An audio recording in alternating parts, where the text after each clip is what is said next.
បាទបងប្អូនត្រូវការឡានលក្ខណៈគ្រួសារបែបទំនើប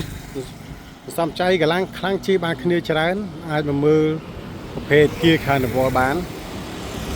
នៅទីនេះមាន3គ្រឿងបងប្អូន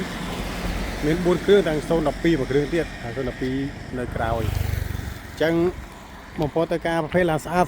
សំចៃឡានទំនើបតម្លៃសមរម្យហើយកម្លាំងខ្លាំងឡាននេះ 2.2 ជាន់ស្ទុះល្អនិង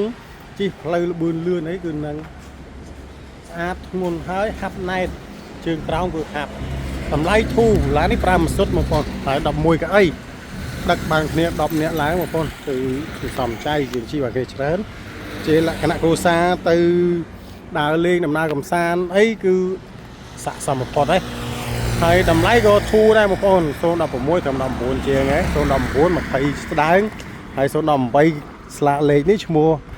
ខ្ញុំផ្ទាល់តម្លៃធូរដែរ19ជាងដែរបងប្អូនចាប់អារម្មណ៍អាចមកមើលបាននៅផ្លូវហាណូយខាងត្បូងវត្តលំកងាន200ម៉ែត្រសិតតែពេលស្អាតអត់បុកអត់កាត់តទេឡាននេះសិតតែតម្លាក់មកពីការ៉េផ្ទាល់ខ្លួនឯងហើយអត់មានកាត់តមានស្ងោប្រូពណ៌មានបុកទេអញ្ចឹងចាប់អារម្មណ៍កុំភ្លេច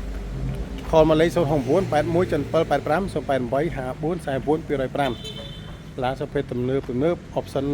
MM បតុង3បតុង4អរគុណជម្រាបលា